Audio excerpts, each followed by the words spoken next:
Hypothalamus.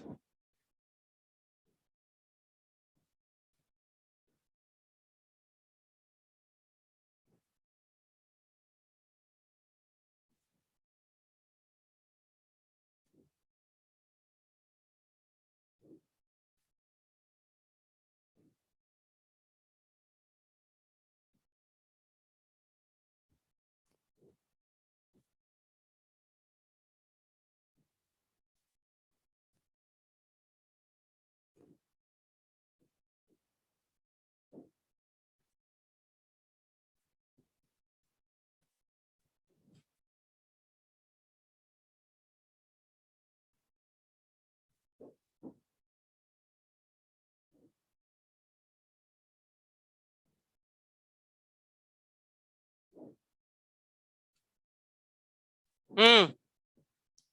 कल अपनी बात चल रही थी तंत्रिका तंत्र के ऊपर।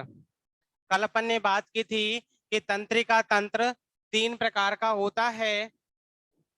पहला होता है केंद्रीय तंत्रिका तंत्र, दूसरा था परिधीय तंत्रिका तंत्र, और तीसरा कौन सा था? स्वायत्त तंत्रिका तंत्र। बातें नहीं अब। केंद्रीय तंत्रिका तंत्र को अपन ने दो भागों में बांटा था, मस्तिष्क और मेरु रज्जु। मस्तिष्क के भी फिर तीन भाग होते हैं, अग्र मस्तिष्क, मध्य मस्तिष्क और पश्चिम मस्तिष्क। ठीक है। फिर अग्र मस्तिष्क के दो भाग होते हैं, प्रमस्तिष्क और डायनसेफेलॉन। और डायनसेफेलॉन के भी दो भाग होते हैं, थैलेपस और हाइपोथैलेमस। और पश्चिम मस्तिष्क के तीन भाग होते हैं, पॉन्स, मेडुला ओब्लांगेटा और अनुमस्तिष्क।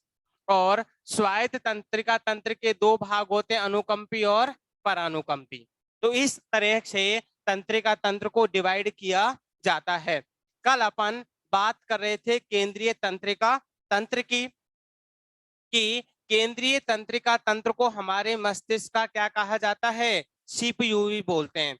यानी कि हमारे शरीर पे जितनी भी क्रियाएं होती हैं उन पर नियंत्रण करने का कार्य कौन सा तंत्र करता है?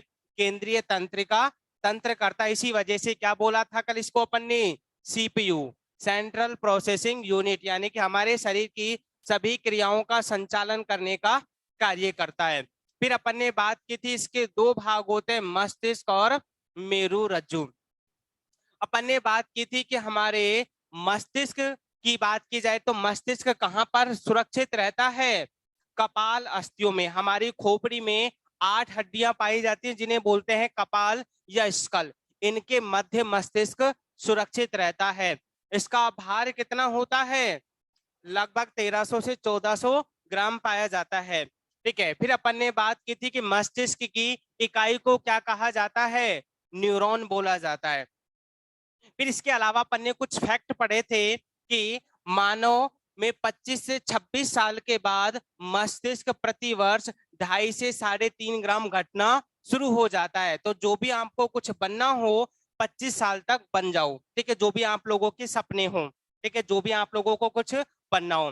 फिर बात की थी कि सुबह के समय हमारा मस्तिष्क ज्यादा क्रियाशील होता है, यानी कि ज्यादा एक्टिव होता है। तो सुबह के समय हमें उठकर जल्दी पढ़ना चाहिए, क्योंकि उस समय इतना एक्टिव होता है हमारा माइंड कि हम 10 वाट का बल्ब जला सकते हैं। ठीक है। इसके अलावा बात की थी जैविक मृत्यु की, कि जैविक मृत्यु में हमारा मस्तिष्क कार्य करना बंद कर देता है और उस समय व्यक्ति कहाँ पहुंच जाता है? कोमा में पहुंच जाता है। फिर अपन ने बात की थी कि हमारे मस्तिष्क के ऊपर जो झिल्ली पाई जाती है उसको क्या नाम दिया था? मिनिंजेज कहा जाता है। और इसके ऊपर 3 लेयर पाई जाती हैं। सबसे बाह्य जो परत होती है उसको बोलते हैं ड्यूरा मैटर। और अभी जो एनटीपीसी का एग्जाम लगा था उसमें पूछा गया था कि मस्तिष्क की सबसे बाह्य परत को क्या बोला जाता है? Dura mater. मध्य परत को क्या बोलते हैं? एरेकेनोइड्स। और बाह्य परत को क्या बोला जाता है? सॉरी, आंतरिक को क्या बोला जाता है? पाया मैटर। बाह्य हो गई ड्यूरा मैटर, मध्य हो गई एरेकेनोइड्स, और आंतरिक हो गई पाया मैटर। फिर अपन ने बात की थी कि यदि मेनिंजेज में वायरस या बैक्टीरिया का संक्रमण हो जाता है तो कौन सा रोग हो जाता है? मेनिंजाइटिस रोग हो जाता है, जिसे दिमागी बुखार भी कहा जाता है। कल अपन इतनी बात कर चुके थे। ठीक है। नेक्स्ट लिखो अब।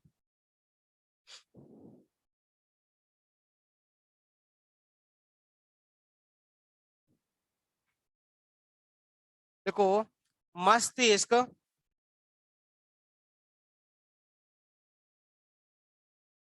को 3 भागों में बांटा जाता है। मस्तिष्क को 3 भागों में बांटा जाता है। कौन कौन सा? अग्र मस्तिष्क, मध्य मस्तिष्क और पश्चिम मस्तिष्क। मस्तिष्क को 3 भागों में बांटा जाता है, अग्र, मध्य और पश्चिम। नाम लिख लो तीनों के एक बार, फिर अपन बात करेंगे तीनों की।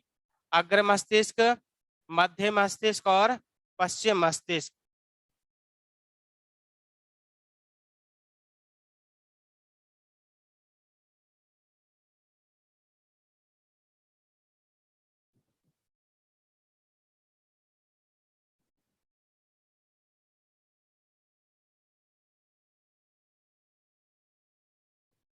ठीक है, अब हेडिंग डालो, अग्र मस्तिष्क, या इसे बोला जाता है फोर ब्रेन। अग्र मस्तिष्क या फोर ब्रेन। अग्र मस्तिष्क या फोर ब्रेन। BRAIN।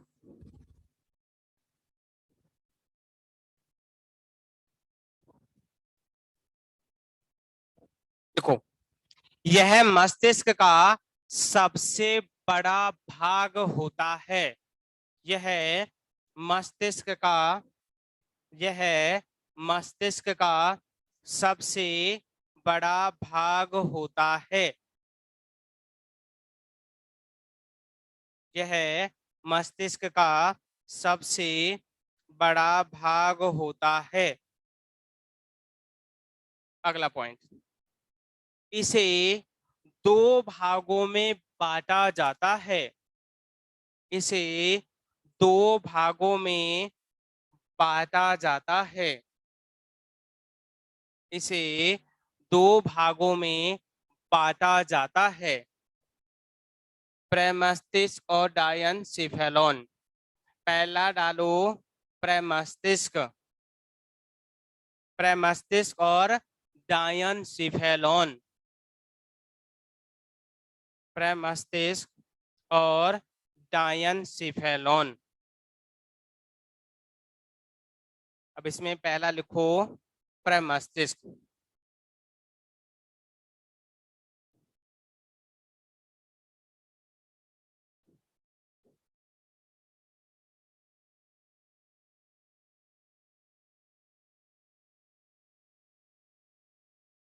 चलिए लिखो, यह मस्तिष्क का अग्रभाग होता है। यह मस्तिष्क का अग्रभाग होता है। यह मस्तिष्क का अग्रभाग होता है। अगला पॉइंट, यह मस्तिष्क का सबसे बड़ा यह मस्तिष्क का सबसे बड़ा उपभाग होता है। यह मस्तिष्क का सबसे बड़ा उपभाग होता है। भाई, अपन ने मस्तिष्क को कितने भागों में बांटा है? 3 भागों में, अग्र मस्तिष्क, मध्य मस्तिष्क और पश्चिम मस्तिष्क। तो मस्तिष्क का सबसे बड़ा हिस्सा कौन सा होता है? अग्र मस्तिष्क। अग्र मस्तिष्क में बात की जाए या फिर मस्तिष्क की बात की जाए, तो ये तो हो गया इसका प्रारंभिक भाग और ये हो गया इसका सब भाग। तो हमसे अगर पूछा जाए कि मस्तिष्क का सबसे बड़ा भाग कौन सा होता है, तब तो अपन किसकी बात करेंगे? अग्र मस्तिष्क की। अगर ये पूछे कि मस्तिष्क का सबसे बड़ा उपभाग कौन सा होता है, तब अपन किसकी बात करेंगे? प्रमस्तिष्क की। तो सबसे बड़ा भाग होता है अग्र मस्तिष्क और सबसे छोटा कौन सा होता है? मध्य मस्तिष्क। लेकिन अगर उपभागों की बात की जाए कि मस्तिष्क का सबसे बड़ा उपभाग कौन सा होता है? प्रमस्तिष्क। और सबसे छोटा उपभाग कौन सा होता है, तब अपन किसकी बात करेंगे? अनुमस्तिष्क की। ध्यान रखना, ठीक है। नेक्स्ट, ऐसा कहा जाता है कि जिन व्यक्तियों का प्रमस्तिष्क जितना ज्यादा विकसित पाया जाता है, वह व्यक्ति उतने ही बुद्धिमान होते हैं। तो बुद्धिमानिता का जो केंद्र होता है वो कौन सा भाग होता है? प्रमस्तिष्क होता है। ठीक है, लिखो अगला पॉइंट। सबसे बड़ा उपभाग होता है। अगला पॉइंट, प्रमस्तिष्क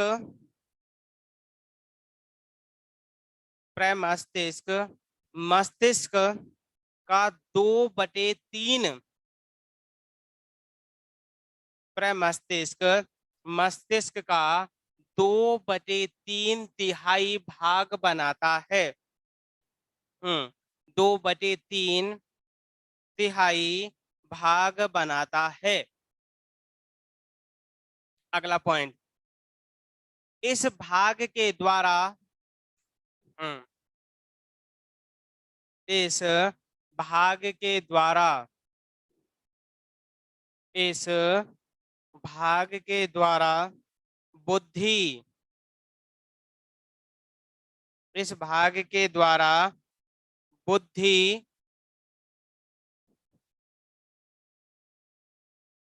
स्मृति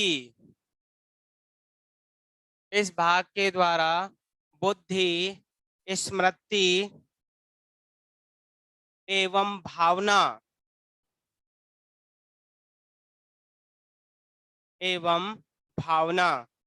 बुद्धि स्मृति एवं भावना आदि क्रियाओं को नियंत्रित किया जाता है।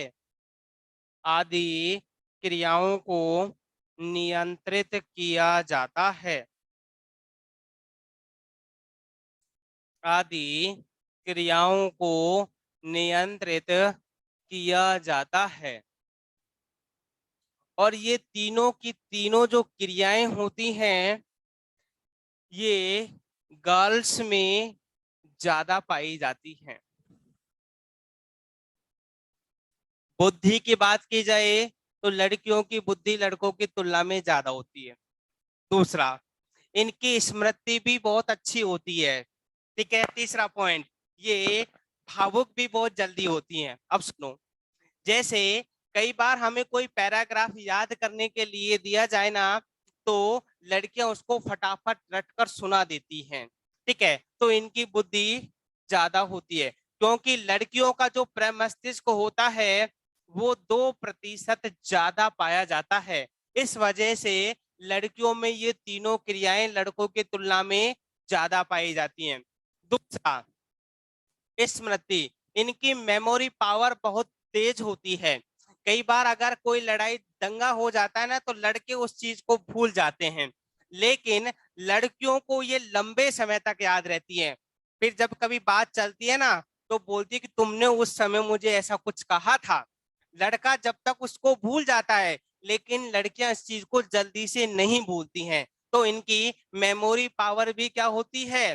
तेज होती है। फिर बात करते हैं भावनाओं की। इमोशनल बहुत जल्दी होती है। ठीक है, अगर घर वालों ने या किसी और ने इनको कुछ कह दिया तो इनकी गंगा जमुना बहना शुरू हो जाती है। ठीक है, मतलब भावुक भी बहुत जल्दी होती है। उसका कारण क्या होता है कि लड़कियों का जो प्रमस्तिष्क होता है वो मानव की तुलना में 2% ज्यादा विकसित पाया जाता है, जिसके कारण से ये तीनों क्रियाएं लड़कियों में ज्यादा देखने को मिलती हैं। क्लियर? लिखो, लड़कियों का प्रमस्तिष्क लड़कियों का प्रमस्तिष्क लड़कियों का प्रमस्तिष्क 2% ज्यादा विकसित होता है। लड़कियों का प्रमस्तिष्क 2% ज्यादा विकसित होता है। इसी वजह से इनकी बुद्धि स्मृति एवं भावना कमजोर नहीं होती है, हाई होती है। इसकी वजह से इन बुद्धि स्मृति और भावना आदि क्रियाएं अच्छी होती हैं। कोई भी पैराग्राफ रटने के लिए दिया जाए ना तो लड़के उसको नहीं रट पाते हैं, जबकि अगर एक इनको नोटबुक भी दे दी जाए ना उसको, तो ये उसको रट कर सुना देती हैं, क्योंकि इनकी बुद्धि बहुत अच्छी होती है। स्मृति की बात की जाए तो स्मृति भी बहुत अच्छी होती है, किसी भी चीज को जल्दी से नहीं भूलती हैं, जबकि लड़का उसको लाइटली ले लेते हैं, जबकि ये लाइटली नहीं लेती हैं उस चीज को। ठीक है। और भावनाओं की बात की जाए तो आप लोग सभी जानते हो कि लड़कियां भावुक प्रकृति की पाई जाती हैं, जबकि लड़के स्ट्रांग होते हैं उस मामले में। ठीक है। नेक्स्ट लिखो। दिमाग तो हाँ 250 ग्राम नहीं, आधा के आसपास का होता है, लगभग लड़कियों का होता है 1350 के आसपास, और लड़कों का होता है 1400 ग्राम के आसपास।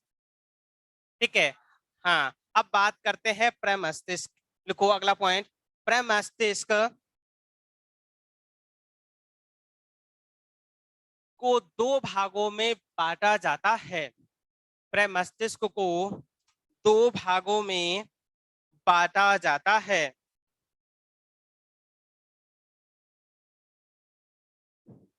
अब देखो,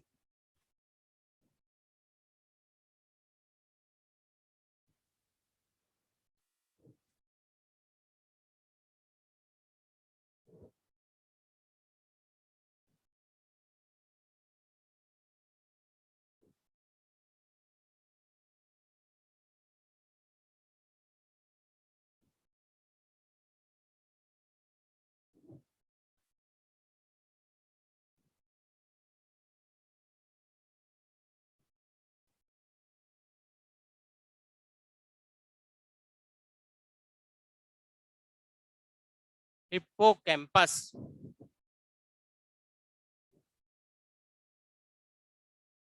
सेरिब्रल कॉर्टेक्स,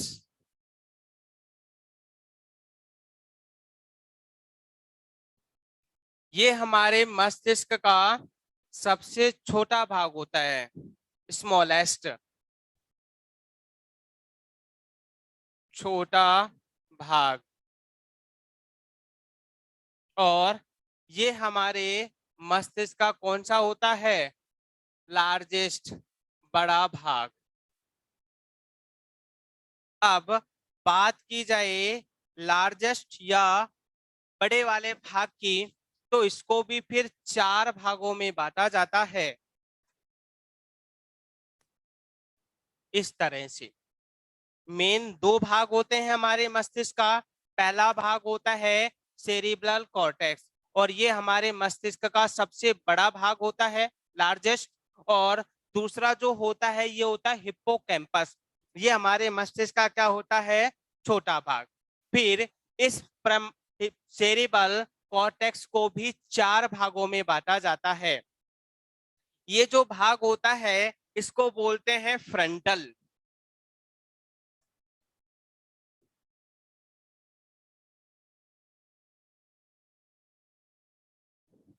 फ्रंटल, इसको बोलते हैं पैराइंटल, इसको बोलते हैं ऑक्सीपिटल, ऑक्सीपिटल, और इसको बोलते हैं टेम्पोरल। तो हमारे बड़े वाले भाग को कितने भागों में बांटा जाता है? चार भागों में, फ्रंटल, पैराइंटल, ऑक्सीपिटल और टेम्पोरल। और छोटे वाले भाग को क्या बोला जाता है? हिप्पोकैम्पस बोला जाता है। और इस वाले भाग को क्या बोलते हैं? ब्रेन की हार्ड डिस्क।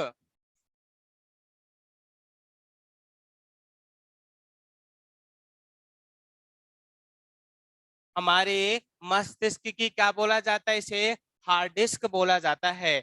और आप लोग हार्ड डिस्क का मतलब जानते हो कि जिसमें कंप्यूटर का जो भाग होता है, जिसमें मेमोरी को संचित किया जाता है। तो ये करता क्या है? मेमोरी संचय करने का कार्य करता है, यानी कि मेमोरी को स्टोरेज करने का कार्य करता है।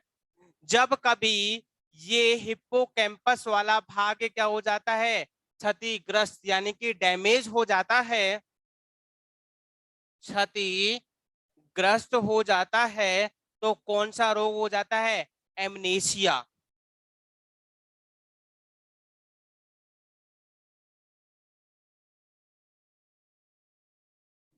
कौन सा रोग हो जाता है? एमनीशिया। जिसमें होता क्या है, ओल्ड जो मेमोरी होती हैं, ओल्ड मेमोरी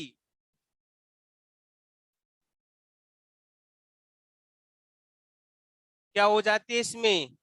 डिलीट हो जाती हैं। जबकि न्यू जो मेमोरी होती हैं वो ही बचती हैं। इस स्थिति को क्या कहा जाता है? एमनीशिया। आप लोगों ने सुना होगा या फिर आप लोगों ने गजनी मूवी देखी होगी, ठीक है? वो 5 मिनट के बाद की सभी स्थितियों को क्या करता है? भूल जाता है। तो एमनेसिया में ओल्ड जो मेमोरी बनती है उन सब का क्या होता है? व्यक्ति भूल जाता है, जबकि जो न्यू मेमोरी होती है वही याद रहती है। उस स्थिति को क्या कहा जाता है? एमनेसिया। ठीक है। और इसी वजह से इसे हमारे मस्तिष्क का क्या बोला जाता है? हार्ड डिस्क बोलते हैं, और सबसे छोटा भाग होता है। फिर बात करते हैं इन भागों की, कि इन भागों के कार्य क्या होते हैं। तो इन भागों के सबके अलग अलग कार्य होते हैं। फ्रंटल क्या करता है? स्मृति, चेतना, पर्सनैलिटी आदि जो क्रियाएं होती है वो फ्रंटल वाले भाग के द्वारा नियंत्रित की जाती है। ठीक है। पैराइंटल क्या कार्य करता है? ये दिशा और समय का निर्धारण करता है।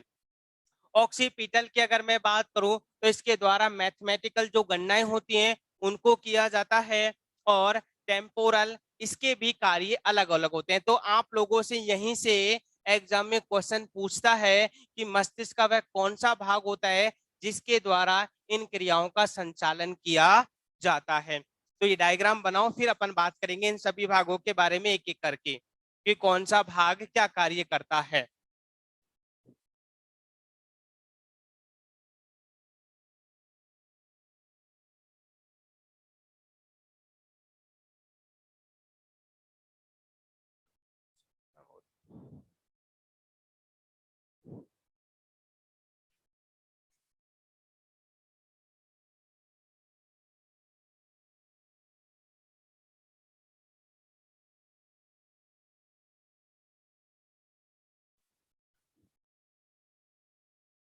सेरिब्रल, हाँ वो ब्रह्म अलग है, अपन पढ़ेंगे। हाँ, ब्रल, सेरिब्रल कॉर्टेक्स। चींटी के अम्ल में होता है सिट्रिक, सॉरी वो, हम्म, टीट वाले में। अच्छा, एमटीएस में नाइक्रोम का तार होता है, नाइक्रोम है, पित्त रस यकृत के द्वारा स्रावित होता है।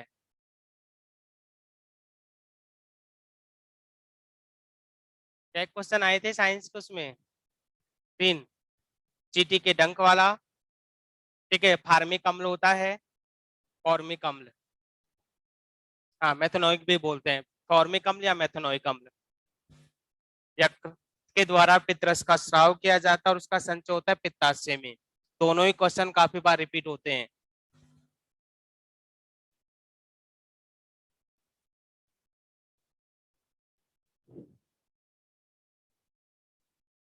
ये न्यू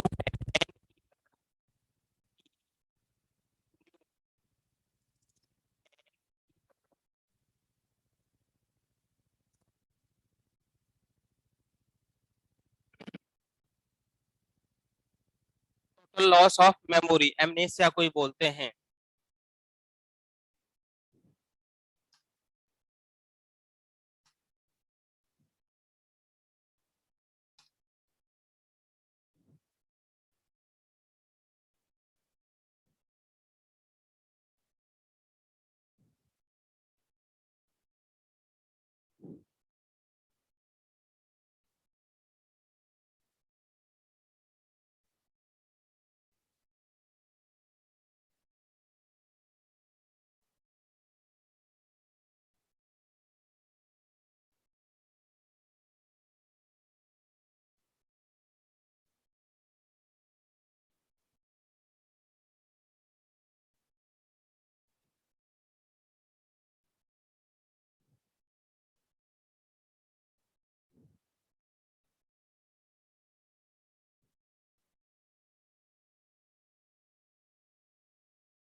छाप लिया सबने?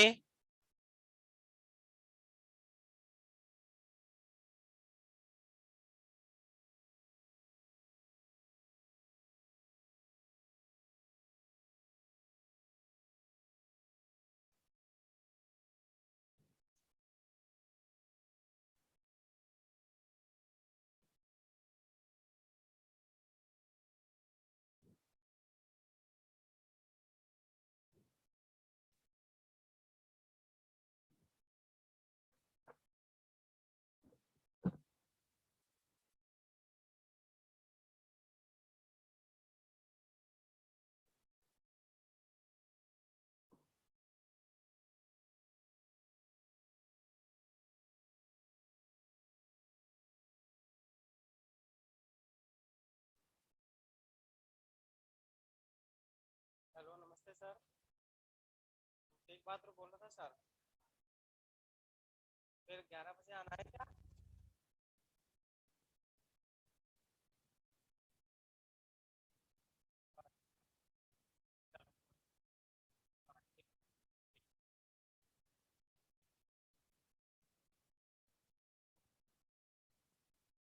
चलिए।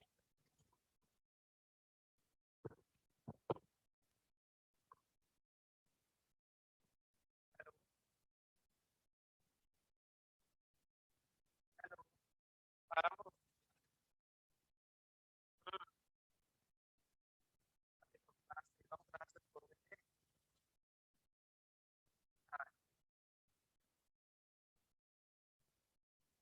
ठीक है, अब सबसे पहले हेडिंग डालो फ्रंटल।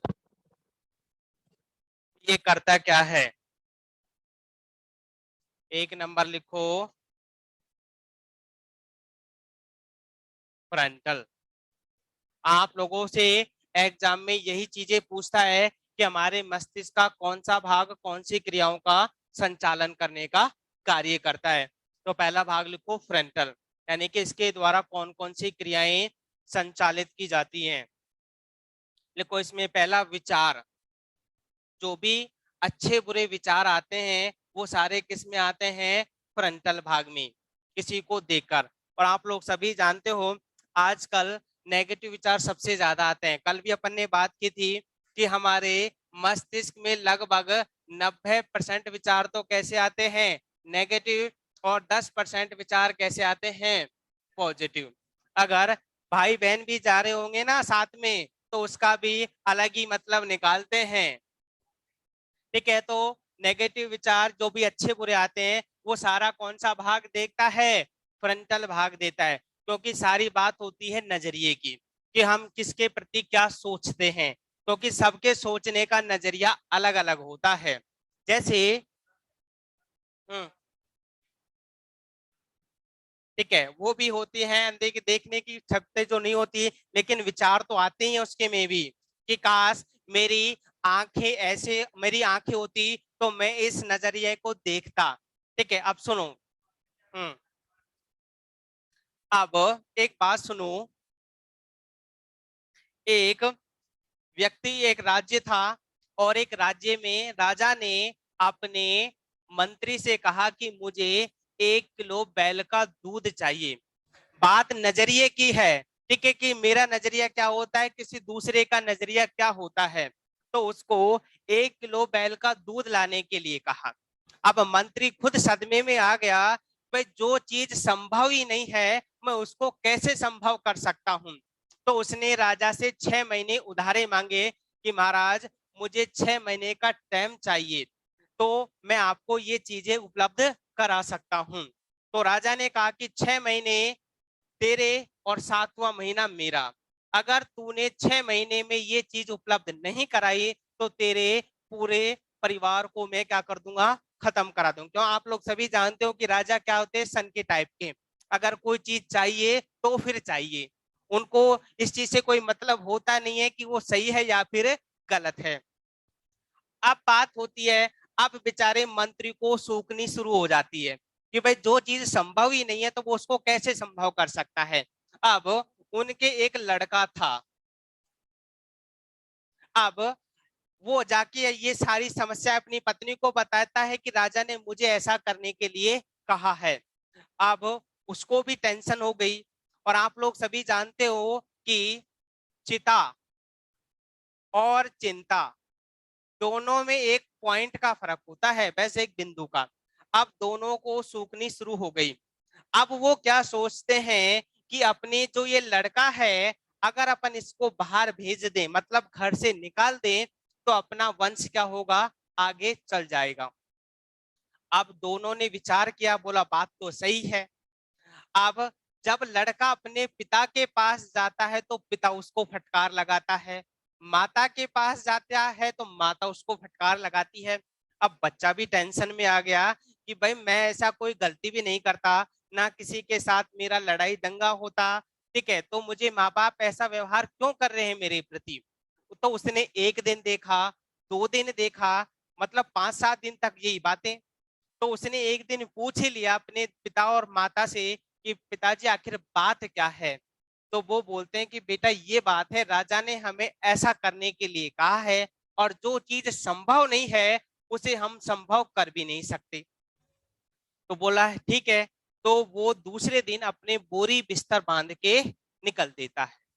ठीक है, अब मंत्री का लड़का था तो पैसे पूसे की तो कोई कमी थी नहीं। अच्छे सूट बूट पहन के, ठीक है, अच्छे कपड़े जूते, ठीक है, बैग लेके और छतरी लेके चल देता है। अब बात होती नजरिए की। बात को समझना कि मैं क्या सोचता हूँ, किसी दूसरा व्यक्ति उसके प्रति क्या सोचता है। अब किसी दूसरे राज्य में एक बूढ़ा ब्राह्मण व्यक्ति था, उसके एक लड़की थी, और उसके जो भाई बंधे थे ना, सगे संबंधी, तो वो उसको बार बार फोर्स करते कि तुम्हारी लड़की अब शादी योग्य हो गई है, तुम इसके लिए लड़का क्यों नहीं ढूंढते।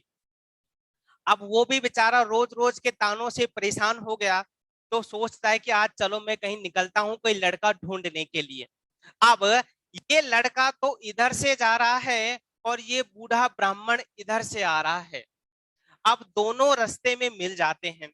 अब होता क्या है कि मान लो ये कोई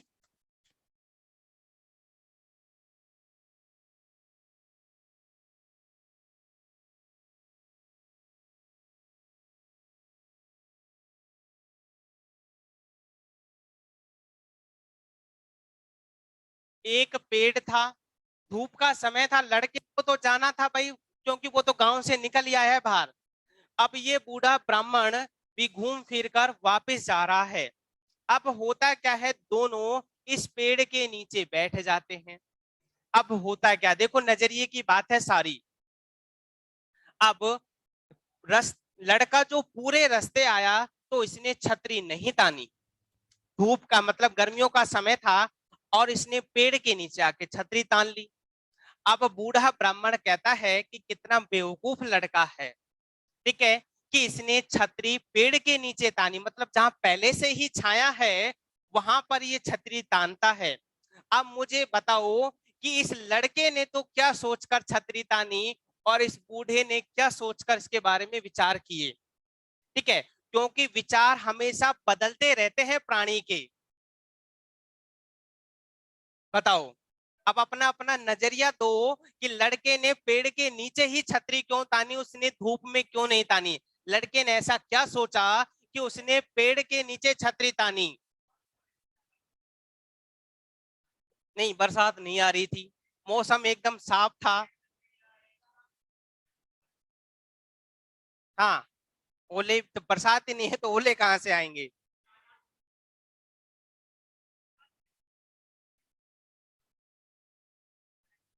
सुनो अब, क्योंकि बात नजरिए के होते हैं, हम क्या सोचते हैं, दूसरा हमारे प्रति क्या सोचता है। अब इस लड़के ने तो क्या सोचा कि भाई मेरे कपड़े अच्छे में पहन रखे हैं, क्योंकि मंत्री का लड़का, अगर किसी जानवर ने उसके ऊपर बीट कर दी तो उसके कपड़े क्या हो जाएंगे, खराब हो जाएंगे। इस वजह से छतरी तानी। और बूढ़े ने इसके प्रति क्या विचार लगाया कि कितना बेवकूफ लड़का है, इसने पूरे रास्ते में तो छतरी नहीं तानी, उसके बावजूद ये क्या करता है, छतरी तानता है। तो मतलब दोनों के विचार अलग होते हैं। तो कहने का मतलब क्या है कि दो व्यक्तियों के विचार कभी भी समान नहीं हो सकते, मतलब दोनों के सोचने का नजरिया क्या होता है, अलग अलग होता है। चलो दूसरा बताओ। हाँ तो आगे तो चल रहे हैं, सब्र तो रखो। अब ये दोनों इधर से चल देते हैं और रास्ते में एक नदी पड़ती है। अब बूढ़ा ब्राह्मण जिसके पास टूटी फूटी जूतियां थी, फटे पुराने कपड़े थे, वो तो क्या करता है, अपनी जूतियों को हाथ में लेकर उसमें से नंगे पैर निकल जाता है। ठीक है, ये निकल गया। हाँ, अब ये जो होता है, इसके पास अच्छे जूते थे, सूट बूट था, ये सुधा जूतों के निकल देता है।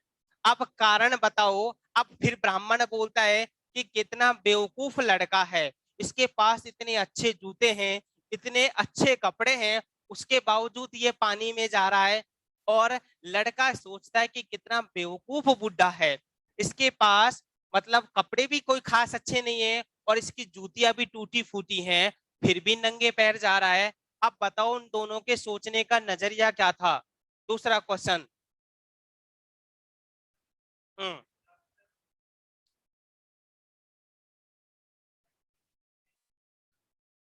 अच्छा, और हाँ आप बताओ गर्ल्स। सुनो, अब नजरिए की तो बात है सारी, अब पहले बात करते हैं बुड्ढे की। बुड्ढे ने क्या सोचा कि भाई मेरे जो फटे पुराने जो जूते हैं, अगर ये भीग जाएंगे तो ये खराब होंगे। अब लड़के, लेकिन ये इसके प्रति क्या सोचता है कि अगर मेरे पैरों में कोई कांटा या कोई नुकीली चीज चुभ गई तो कम से कम 6 महीने की गोड होगी। लड़के ने तो ये सोचा, इस वजह से वो सुधा जूतों के गया। जबकि बूढ़े ने क्या सोचा कि मेरे जो कपड़े हैं ये क्या, या जूतियां हैं जो क्या हो जाएंगी, खराब हो जाएंगी, इस वजह से वो उनको हाथ में लेके चलता है। मतलब दोनों का नजरिया क्या है, सोचने का अलग अलग है। अब रास्ते में फिर क्या होता है, तीसरा पॉइंट, फिर लास्ट में एक दूसरे से ये आपस में बात कर ही लेते। अब लड़का इसको क्या बोलता है कि महाराज, जब आप अपने घर जाओ ना, तो आज गेट पर 3 थपकी मारना जब गेट खुलाना। पहले के समय बैल तो थी नहीं कि भाई बैल बजा दी और ऊपर से कोई आ जाएगा गेट खोलने। तो घर जाओ ना तो 3 बैल बजाना इस बार। बोला ठीक है। उसको वैसे ही उसके ऊपर गुस्सा आ रहा था कि कितना बेवकूफ लड़का है, फिर भी चलो उसने उसकी बात मान ली। अब घर पहुंच जाता है, ये मार्केट की तरफ निकल जाता है और ये अपने घर की तरफ निकल जाता है। जब ये घर जाता है तो इसकी जो पुत्री थी वो नहाने के लिए चली जाती है। जब पहली थपकी मारता है तो वो नहाने के लिए चली जाती है, दूसरी थपकी मारता है तो वो नहा धो लेती है, और जब तीसरी थपकी मारता है तो वो गेट खोल देती है। अब लड़की को भी आश्चर्य हुआ।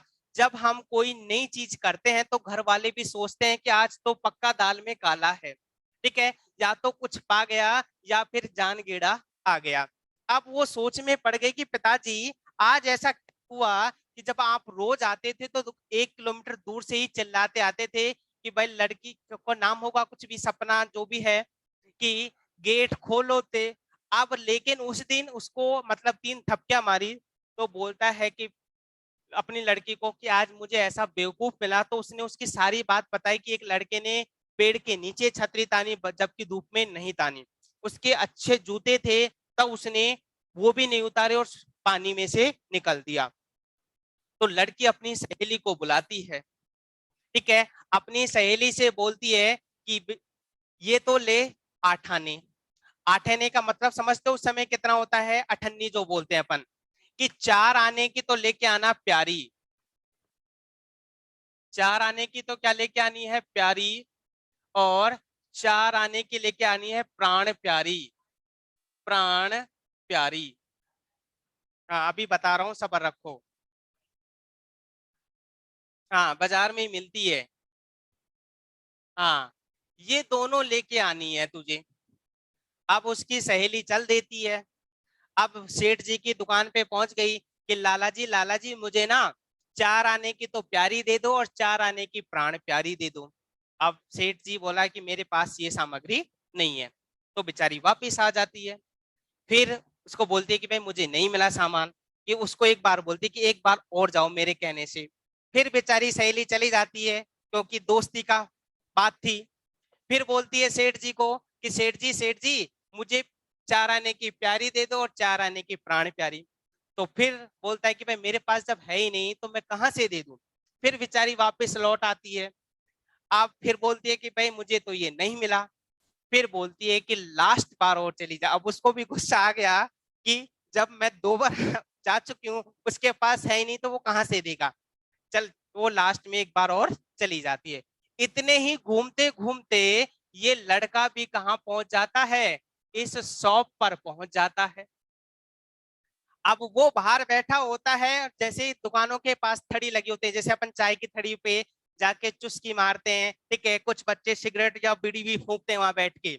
तो जाके खड़ी हो गई। तो फिर बोलती है कि लाला जी मुझे 4 आने की प्यारी और 4 आने की प्राण प्यारी दे दो। अब लाला जी को गुस्सा आ गया कि मैं तुझे 2 बार मना कर चुका हूं, जब मेरे पास ये चीज है ही नहीं तो मैं कहां से दे दूं। लड़का सुन रहा था। तो लड़का बोलता है कि सेठ जी आपके पास जब ये सामग्री है तो क्यों नहीं देते। अब और ज्यादा गुस्सा आ गया उसको कि दुकान मैं चला रहा हूँ या तू चला रहा है मेरी। तो बोलता है कि सेठ जी आपके पास है, दे दो इसको।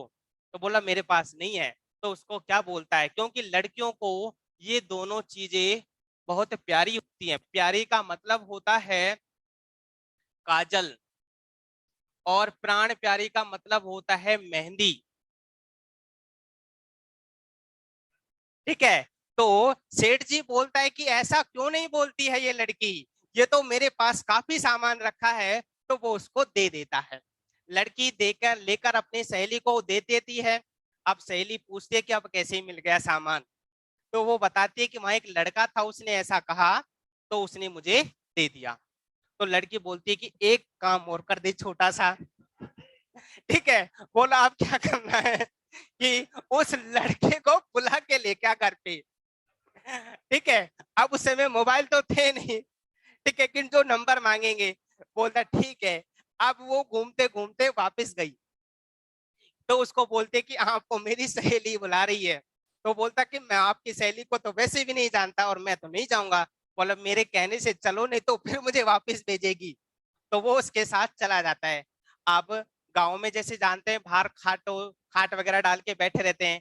अब बूढ़े ब्राह्मण ने उसको देख लिया आते हुए। उसका वैसे ही माथा ठिनका हुआ था उसको देख के। ठीक है। अब अपने घर की तरफ आते हुए देख के और ज्यादा ठिनक गया उसका माथा। तो वो उसके ऊपर क्रोधित होने लगा। तो उसकी लड़की बोलती है कि पिताजी क्रोधित मत हो। ठीक है। तो वो बोलती है कि मुझको इसके साथ शादी करनी है। अब ठीक है। अब और ज्यादा गुस्सा आ गया उसको।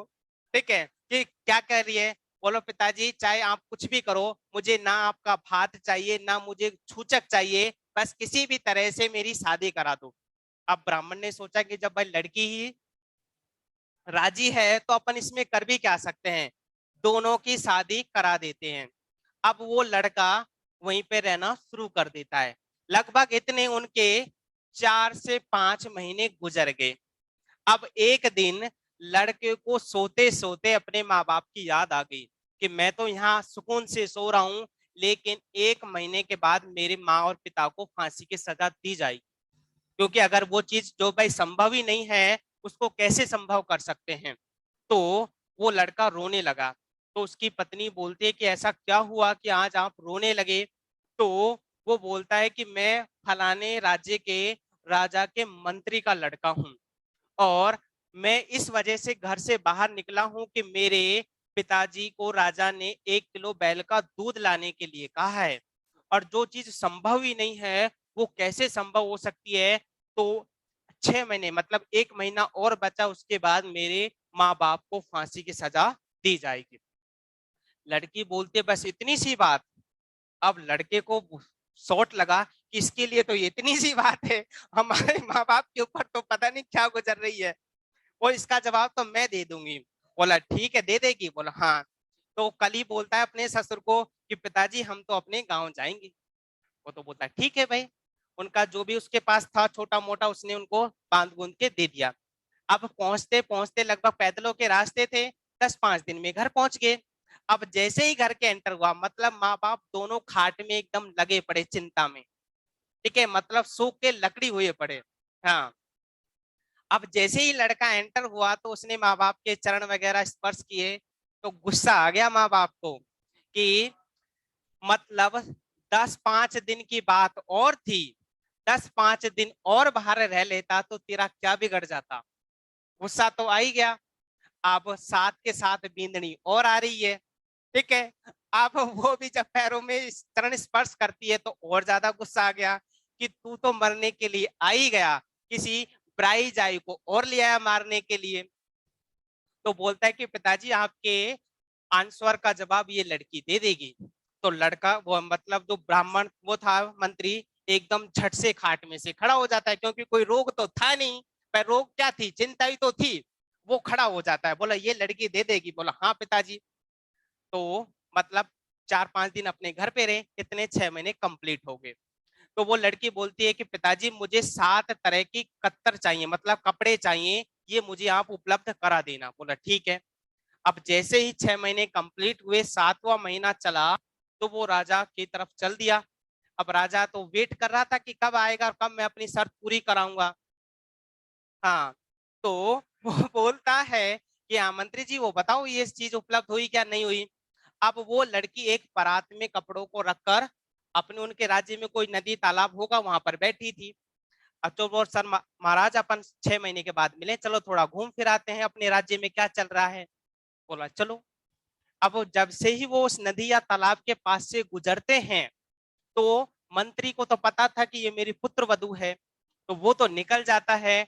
अब राजा वहीं पे खड़ा होकर देखता है कि ये कर क्या रही है। तो लड़की करती क्या है, उन 7 रंग के कपड़ों को माटी में डालती है, फिर पानी में धो लेती है, फिर माटी में डालती है, फिर पानी में धो लेती है। अब राजा चिंबे में आ गया कि ये लड़की कर क्या रही है। तो राजा ने पूछ ही लिया, उससे रहा नहीं गया कि आप क्या कर रहे हो। तो बोलती है कि महाराज, रात को मेरे पति के बच्चा पैदा हुआ है, तो मैं उसके कपड़े धो रही हूँ। अब राजा अचंभे में आ गया कि भाई लड़के मतलब कब से, मतलब मानव को कब से बच्चे होने लगे। तो बोलता है कि बेवकूफ बना रही है क्या मुझे, कि कभी आदमियों के भी बच्चे हुए हैं। तो लड़की बोलती है तो महाराज कभी बैलों ने भी दूध दिए हैं क्या। ठीक है। तो राजा को अपने उस बात का आंसर मिल जाता है, और वो उस लड़की को क्या देता है, इनाम। तो बात होती है सारी नजरिए की कि हम किसके प्रति क्या सोचते हैं। ठीक है। अब ये पढ़ेंगे कल। आज के लिए इतना ही।